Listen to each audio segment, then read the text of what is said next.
Hello दोस्तों, आज हम जो वीडियो लेकर के आए हैं इसमें क्या बताएंगे, टाइम एंड डिस्टेंस। मतलब आपका टाइम रहेगा और डिस्टेंस कैसे काम करेगा और स्पीड कैसे काम करेगा। ये आपके चार टाइप्स लेकर आए हैं, चार टाइप में आपका ये फिनिश हो जाएगा। आप इस चीज़ को, ट्रिक्स को सही अच्छे से करते हैं तो आपको कोई दिक्कत नहीं आएगी। क्वेश्चनों में सबसे ज़्यादा क्वेश्चन आपके चार टाइप्स में ही सॉल्यूशन होंगे और ऐसे क्वेश्चन आप करते हैं तो आपके आगे के क्वेश्चन जितने भी होंगे आसान होगा। कुछ ट्रिक्स हैं इसमें छोटी छोटी, तो वो आपको ध्यान रखना बहुत ज़रूरी है क्योंकि वो आपको आने लगेंगी तो आपको ये समझ में आ जाएगी। तो इस वीडियो से पहले, शुरुआत करने से पहले इस वीडियो को शेयर कर दीजिए। सबसे पहले हर एक चैनल पर आपको कहाँ करना है, वीडियो आपको ये सब फॉरवर्ड करना है। जहाँ पे भी आपको जितना टाइम लग रहा है उतना टाइम पे आपको फॉरवर्ड करिए, मतलब दूसरे व्यक्ति तक पहुँचना चाहिए वीडियो। और इस वीडियो को लाइक कर लीजिए और इस चैनल पर फर्स्ट टाइम है तो प्लीज़ सब्सक्राइब कर लीजिए, बेल आइकन प्रेस कर लिए, जिससे आने वाला नोटिफिकेशन वीडियो का तो सबसे पहले आपके पास पहुंच जाएगा। क्योंकि इसमें सारी चीज़ें, एक बात ये है कि इसमें कंटिन्यू आपकी वीडियो रोज़ आती है, ठीक है। तो आपको ये सबसे बड़ी मेन चीज़ है कि आपको डेली वीडियो मिलेगी यहाँ इस चैनल पर। तो आप बने रहिए ऐसी वीडियो देखने के लिए और कंपटीशन को आसानी से करने के लिए। कंपटीशन में जितना आसान आपको करने के लिए बताएंगे उतना शायद कहीं और ज़्यादा नहीं मिलेगा। और छोटी वीडियो इसलिए बनाते हैं क्योंकि आपको आसान हो जाता है समझना, सबसे बड़ी चीज़ है क्योंकि इतना टाइम नहीं दे पाता हर बच्चा। तो आप छोटे छोटे कंसेप्ट से आप बड़े लेवल पर जा सकते हैं, ठीक है। मोर देन धीरे धीरे आप प्रैक्टिस करेंगे तो सारी चीज़ें, प्रक्रिया बन जाएगी। तो चलते हैं। फर्स्ट क्वेश्चन है हमारा, टाइम डिस्टेंस एंड स्पीड के अंदर अपन कार्य करेंगे, ठीक है। देखो कैसे काम करेगा। सबसे पहले वो लिख रहा है कि फर्स्ट टाइप में चाल एवं समय को एक दूसरे के उल्टे होते हैं। मतलब जब भी आपका चाल एंड समय पूछा जाए तो आपका हमेशा चाल एंड समय के विपरीत करना है और आपका आंसर हो जाएगा। कैसे? जैसे यहाँ पे मैंने लिखा चाल, चाल लिखा, ठीक है। उसके बाद लिखा मैंने समय, यही तो कहा है उसने। वो कह रहा है कि जो चाल है वो समय के क्या हुआ, एक दूसरे का उल्टा होता है। तो यहाँ पे दिया है दो गाड़ियों की चाल का अनुपात कितना दिया है, 3:5 दिया है। क्या दिया है, चाल। तो मैंने चाल में लिख लिया। अब कहता है कि तो किसी निश्चित स्थान पर पहुंचने से लगा समय का अनुपात क्या होगा। वो पूछ रहा है कि ये दो गाड़ी हैं एक साथ में चल रही हैं और उसका अनुपात कितना दिया हुआ है, 3:5 दिया है। तो उस गाड़ी का स्थान पहुंचने पर कितना समय लगेगा, यही तो पूछ रहा है वो आपसे। मतलब फर्स्ट आपकी गाड़ी ये वाली है और सेकंड आपकी ये वाली है, तो दो गाड़ियों का पूछ रहा है वो आपका रेशियो। तो यहाँ पे हमने क्या पढ़ा, इससे फर्स्ट ट्रिप से क्या पढ़ रहे हैं कि जब भी आपका चाल के बराबर में एक दूसरे से उल्टा हो जाता है, क्या, समय हो जाता है।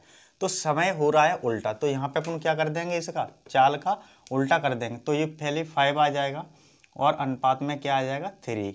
तो यही उसका आंसर हो गया। कैसे हो गया, क्योंकि उसको उल्टा करना है। तो यही आपका आंसर हो जाएगा कितना, 5:3, ठीक है। तो ये तो आपको समझ में आ गया होगा क्योंकि इसमें एक ट्रिक है। सिर्फ आपको ये ध्यान रखना है कि चाल एवं समय एक दूसरे के उल्टा होते हैं, ये ध्यान रखना है। जब भी आपका अनुपात में चाल दिया हुआ है और क्या पूछा, उसको फाइंड आउट करने के लिए वो बोल रहा है कि अनुपात का समय ज्ञात करना है। क्या ज्ञात करना है, समय ज्ञात करना है। तो आपको सिर्फ उल्टा कर देना है उसका पॉइंट, तो आपका आंसर वो आ जाएगा, ठीक है। तो ये चीज़ें तो आपको समझ में आ गई। अब चलते हैं नेक्स्ट क्वेश्चन की ओर कि वो क्या कह रहा है इसमें नेक्स्ट में। तो वो देख लीजिए। जैसे नेक्स्ट क्वेश्चन कह रहा है कि ए एंड बी की चाल का अनुपात इतना दिया हुआ है, 2:5 दिया है। यदि ए का निश्चित दूरी करने पर 30 सेकंड लेता है तो दूसरी दूरी को तय करने में बी का कितना समय लगेगा। वो पूछ रहा है जो चाल है, चाल का अनुपात, ठीक है, चाल का अनुपात है वो कितना है, 2:5 है। और पूछ क्या रहा है, ए और बी की चाल कितनी है, ए की चाल और बी की चाल है, ये पूछ रहा है वो। बी की चाल का अनुपात इतना दिया है, कितना, 2:5 दिया है। यदि ए का निश्चित समय कितना, 30 सेकंड ले रहा है। कितना ले रहा है, जो ए का है वो 30 सेकंड ले रहा है। कितना ले रहा है, 30 सेकंड ले रहा है। कितना समय ले रहा है, 30 सेकंड ले रहा है, लेता है। तो इसी समय को इसी समय की दूरी को क्या करना है, बी का कितना समय लेगा, वो ये पूछ रहा है, मतलब ये वाली वैल्यू का कितना समय लेगा। तो वो पूछ रहा है कि ए से, तो ए कितना चल रहा है, तो ए हमारा कितना है 2 इंटू कितना है 30, यही तो पूछा है उसने। तो यहाँ पे क्या कर रहा है, समय से पूछा है तो समय से हमने उल्टा कर देंगे। तो समय को उल्टा करेंगे तो क्या होगा, समय को जैसे ही उल्टा करेंगे तो इधर आ जाएगा 5/2 हो जाएगा। ठीक है, अब ये आपका आसान से बन गया सवाल। कैसे बन गया, अब ये कह रहा है कि जो आपकी फर्स्ट वैल्यू है, कौन सी फर्स्ट वैल्यू है ए, वो कितने को करा रही है, 30 सेकेंड में करा रही है कार्य को। ठीक है, अब वो कह रहा है कि जो आपका कितना है लेता है वो समय बी है, तो बी से इसको डिवाइड कर दीजिए, तो ये बन जाएगा आपका आंसर। कैसे बन गया, आप देख लीजिए इसको कैसे काम कर रहा है। सबसे पहले 5 छक्के 30, ये कट गया। अब बचा कितना, 2 इंटू 6 बचा, तो ये कितना हो गया 12, 6 दूनी 12 सेकेंड लेगा। कितना लेगा, 12 सेकेंड लेगा आपका बी आंसर। तो इसका बी का जो आंसर आएगा वो कितना आएगा, 12 सेकेंड। ठीक है, समझ में आ गया। तो ये आपको प्रोसीजर समझ में आ गया। ठीक है, हमेशा आपको क्या करना है, जब भी आपका चाल दिया है और समय पूछा है तो विपरीत कर दो, उसके उल्टे कर दो। मतलब हमने ये पढ़ा था उल्टा करना, क्या पढ़ा था, उल्टा। ठीक है, तो यहाँ पे कितना दिया था, चाल कितना था 2 5 था, तो मैंने इसको क्या कर दिया 5 2 कर दिया और उसी को मैंने उस पॉइंट से डिवाइड कर दिया। ठीक है, तो ये चीज़ें आपको समझ में आ गई होंगी। अब चलते हैं नेक्स्ट टाइप पे। नेक्स्ट टाइप क्या बता रहा है वो देख लीजिए। ठीक है,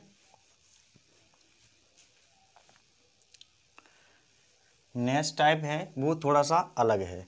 जैसे यहाँ लिखा है थर्ड टाइप में, जब किसी एक दूसरे को दो अलग अलग चाल का तय किया जाता है तो औसत चाल कीजिए। मतलब जब भी आपकी एक दूसरे को दो अलग अलग चाल में चल रहा है तो दो चलेगा, तो हमेशा आपको ध्यान रहना चाहिए कि दो के लिए क्या होता है 2xy अपॉन में x प्लस वाई होता है।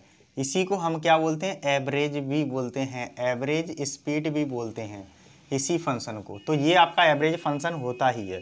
ठीक है, वो आपसे क्वेश्चन में पूछ रहा है कि ए एंड बी की दूरी, यदि कोई व्यक्ति 60 चलता है, 60 किलो पर हावर्स चलता है और फिर चलता है उसका 40, यदि वह वापस आने पर कुल कितनी दूरी उसकी औसत ज्ञात करना है। मतलब कुल औसत दूरी बताइए। तो यहाँ पे सबसे पहले रख लीजिए, ये फॉर्मूला है आपका 2 इंटू कहाँ रखेंगे x, तो x की वैल्यू कितनी है 60 है। ठीक है, फिर आता है किसकी, y की वैल्यू, y की वैल्यू कितनी है 40 है, तो ये 40 हमने रख ली। अब वो कहता है कि x प्लस वाई, तो x कितना है 60 है प्लस 40 कितना है y है, तो दोनों को मैंने ऐड कर लिया, की गई वापस दूरी को यदि किसी के लिए औसत चाल ज्ञात करना है। तो ये हमें एवरेज फाइंड स्पीड करना है, मतलब औसत चाल। तो औसत हमारा क्या होगा, एवरेज स्पीड ही तो होगा। तो यहाँ से हम क्या करेंगे, इस जीरो से अभी नहीं कटेगा क्योंकि इसमें ऐड पूछा है, तो पहले ऐड कर लीजिए। पहले तो इसको कैसा कर लीजिए, ऐड कर लीजिए। तो 2 हो गया इंटू 16 हो गया इंटू 14 हो गया 40, फिर आपका ये कितना हो गया 6 4 10 हो गया, तो ये आपका 100 हो गया। अब कट जाएगा आपका जीरो, तो इस जीरो से इस जीरो काट दो, इस जीरो से इसको जीरो काट दो, बचेगा कितना 2। ठीक है, तो ये बच रहा है 2 इंटू 6 इंटू 4 अपॉन में बच रहा है 1। तो आप देख लीजिए कितना हो रहा है 6 चौक 24, 24 दूनी 48 हो रहा है। तो 1 तो कुछ होता नहीं है, तो आपका कितना आ गया 48 किलो हावर्स आ गया। ठीक है, किलोमीटर पर हावर्स आ गया। तो ये आपका ही आंसर आ गया। तो इस तरीके से वो क्या कर रहा है, आपका डेटा को, एक चाल को औसत स्पीड निकाल रहा है। समझिए इस क्वेश्चन को, बोल क्या रहा था, ए से बी की दूरी को यदि एक व्यक्ति कितना चल रहा है 60, तो 60 ही तो आ रहा है x के बराबर, तो हमने 60 रख लिया। x की वैल्यू क्या है हमारी 60, y की वैल्यू क्या है 40, तो x की और y की वैल्यू ही तो जोड़ी हमने। की गई दूरी से जाता है तो 40 किलोमीटर पर आवर की दूरी की वापस, मतलब एक तरह से वो जा रहा है, दूसरी तरफ से वो वापस आ रहा है। तो वो पूछ रहा है दोनों साइड की दूरी, दोनों ही की तो पूछिए, दो अलग अलग चाल को तय करना है। तो दो अलग अलग चाल हो रही हैं, एक तो आने का एक जाने का, वापस का दोनों का आ रहा है, तो उसी का क्या पूछा है उसने, औसत चाल, मतलब इस एवरेज स्पीड पूछा है। तो एवरेज स्पीड में रख दिया, उसको ऐड कर दिया, देन उसके बाद आपका डिवाइड कर दिया, तो ये आ गया आपका 48 km हावर्स आ गया। ठीक है, तो ये आपका प्रोसीजर इस तरीके से थर्ड वाला हो गया। अब चलते हैं नेक्स्ट क्वेश्चन की ओर। तो वो देख लीजिए कैसे कार्य कर रहा है। ये आपको टाइप्स सही आ गए तो आपको आसान हो जाएगा कार्य किसी भी करने में। ठीक है, स्पीड एंड टाइम में, distance and speed and time. अब चलते हैं नेक्स्ट 4। तो 4 में क्या काम कर रहा है वो देख लीजिए कि जब एक 4 में क्या काम कर रहा है, जब एक ही दूरी को 3 अलग अलग चाल से तय किया जाए। मतलब पहले हम 2 से कर रहे थे, अब यहाँ पे क्या कर रहे हैं, एक ही दूरी को 3 अलग अलग, मतलब 3 फंक्शन आ जाएंगे इसमें, कोई भी व्यक्ति होगा 3 चलेंगे, मतलब होगा होल्ड वैल्यू कितनी होगी 3, अलग अलग चाल को तय किया जाता है। तो औसत चाल पूछी है उसने, तो 3 आ गया, तो 3 का क्या बनेगा, इक्वल टू 3xy बनेगा। ठीक है, और यहाँ पे अपन रख लेते हैं इसको 3xyz, क्योंकि 3 वैल्यू है तो z भी आ गया। अब चलते हैं इसको, पहले क्या आएगा xy प्लस आएगा yz प्लस आएगा फिर zx। तो ये हमारा क्या बन गया, एक फॉर्मूले का काम कर रहा है। अब वो कहता है यदि कोई कार चालक को 3 असमान चालक, तो 3 असमान चालक कौन सी है, एक तो 12 किलोमीटर हावर्स पर दिया है, एक 20 दिया है, एक आपका 15 दिया है। तो तीनों की दूरियों को तय करता है, तो कुल दूरी के लिए उसकी औसत चाल बताना है। मतलब उसकी तीनों की मिला करके जो कार की चालक है वो औसत दूरी पूछ रहा है, तो टोटल आपकी पूछ रहा है। तो यहाँ पे देख लीजिए पहले कितनी है, 12, 20 है, 15 है। तो सबसे पहले यहाँ पे एक्स वाई जेड की तो वैल्यू मिल गई है, तो एक्स की वैल्यू हमारी कितनी है, 12 आ गई है। ठीक है, और वाई की वैल्यू है वो कितनी आ गई है, 15 आ गई है। ठीक है, 15 किलो पर हावर्स आ गया है। और नेक्स्ट वैल्यू है वो आ गया आपका यहाँ पे है, वाई की वैल्यू है 20 और जेड की वैल्यू है वो है 15 किलो पर हावर्स। ठीक है, तो किलो आपका हो गया, किलोमीटर पर आवर्स के हो गया। तो आपका 12 है, 20 है और 15 है, तो 12, 20, 15। अब यहाँ पे अपन पुट कर लेते हैं इस वैल्यू के अंदर, तो कैसे आएगा, 3 तो हमारा रहेगा ही रहेगा। अब इसमें बाई की जगह बाई को रखो, एक्स की जगह एक्स रखो, तो आपका 12 आ गया, इंटू 20 आ गया, फिर इंटू 15 आ गया। तो इस तरीके से मैंने इसको पुट कर लिया। अब वो कहता है कि इसको गुणा कराओ, किसको, एक्स और बाई को। तो एक्स कितना है, 12 और 20। ठीक है, अब वो कहता है प्लस कीजिए फिर बाई और जेड को, तो बाई एंड जेड को इंटू कराया, फिर प्लस करेंगे किसको, वाई एंड एक्स को। तो इसमें क्या करना है, जेड को। तो यहाँ पे क्या लिया जाएगा, जो जेड है वो ऐसे कर लिया जाएगा, तो 12 इंटू 15। तो ये प्रोसीजर हो गया यहाँ तक इस तरीके से। अब इसका इंटू कर लीजिए, कितना आ रहा है, 3 इंटू 12 इंटू 20 इंटू 15। तो ये हो गया इतना प्रोसीजर पूरा प्रॉपर। अब बात करते हैं, यहाँ पे लिखा है 12 दूनी 24, तो ये हो गया 240 प्लस 15 दूनी 30, ये हो गया 300, और यहाँ पे आ गया 12, 3, 18, 18, 180 आ गया। ठीक है, तो ये हो गया प्रोसीजर। अब यहाँ पे ऐड कर लीजिए, ऐड करने पे कितना आ रहा है, 3 इंटू 2 इंटू 20 इंटू 15। तो ये तो अपना प्रोसीजर चल रहा है। अब यहाँ पे ऐड कर लीजिए, ये कितना हो गया, ये हो गया 3, 4, 5, 1, 6, 6 और 20, मतलब आ गया 100, 720 हो गया ये। ठीक है, तो ये वैल्यू यहाँ से कट जाएगी, 0 से 0 काट दो, बचा कितना वो देख लीजिए, जो बच रहा है वो लिख लीजिए। तो 3 बच रहा है, फिर कितना बच रहा है, 12 बच रहा है, इंटू 2 बच रहा है, इंटू 15 बच रहा है, और नीचे बचा है सिर्फ आपका ये वाला प्रोसीजर 72। तो आपका बचेगा 12 छंगे 72 होता है, 3 दूनी 6 होता है, 2 से ये कट गया, तो आपका बच रहा है, जो वैल्यू बच रहा है वो ओनली कितना बच रहा है, 15 बच रहा है। तो 15 किलोमीटर पर हावर से इसकी आ गई आंसर। तो इस तरीके से आपकी ये वैल्यू आ जाएगी। तो एक तरीका तो ये हो गया आपका कि 3 संख्या दी गई है तो आप ऐसे निकाल सकते हैं। एक तरीका और भी है इसका, तो वो आप करना चाहेंगे तो वो भी आप कर सकते हैं, डायरेक्टली आपकी वैल्यू आंसर शो होके आ जाएगा। तो आपके ऊपर डिपेंड करता है कि आपकी वो वैल्यू किस तरीके से शो कराना है आपको। तो ये चीज़ें आपको समझ में आ गई होंगी प्रॉपर तरीके से। अरेंज डेटा होता है इसमें। ठीक है, तो अरेंज डेटा को क्या करते हैं, ये प्रोसीजर लेके चलते हैं। ठीक है, तो यहाँ पे जो वैल्यू दी गई है उसको आपको ध्यान रखना है सारी चीज़ों में। तो यहाँ पे ये वैल्यू दी गई है। अब इसको एक ट्रिक से और देख लेते हैं, जो आपका बहुत ही सिंपल ट्रिक है, थोड़ा सा आपको दिक्कत आ सकती है बस, और कुछ नहीं है। तो यही अपना आंसर इस तरीके से एक तरीके से और कर सकते हैं। जैसे मैंने ये लिखा है यहाँ पे 3x। ठीक है, यहाँ पे x अपॉन में a लिखा है, प्लस x अपॉन में b लिखा है, प्लस x अपॉन में c लिखा है। तो यहाँ पे 3 वैल्यू है, तो 3 वैल्यू से ही हम कराएंगे, क्योंकि 3 के लिए बनाया गया अलग अलग वैल्यू। तो यहाँ पे 3 वैल्यू की नंबर लिख लो। कैसे काम करेगा ये, सबसे पहले यहाँ पे देख लीजिए 3। तो जो x है, x क्या होगा आपका, जो चाल का एलसीएम होगा। किसका होगा, चाल का एलसीएम होगा। तो यहाँ पे कितना है, 12, 20 और 15। तो इन सब का एलसीएम आप देखेंगे तो ये आ रहा है आपका 60। 60 से कट जाएगा, 12 पंजे 60, 20 36 और ये आपका 15 कटेगा। तो इस तरीके से आपका सही प्रॉपर कट जाएगा पूरा पूरा। तो ये आपका 60 आ गया। तो यहाँ पे जो ABC हैं, तो ABC हैं, तो आपका ये ABC किस में जा रहा है, सीधे सीधे संख्या में जा रहा है। तो आपकी वो सीधे सीधे क्या हो जाएंगी, चाल के अनुपात का काम करेंगे सीधे सीधे।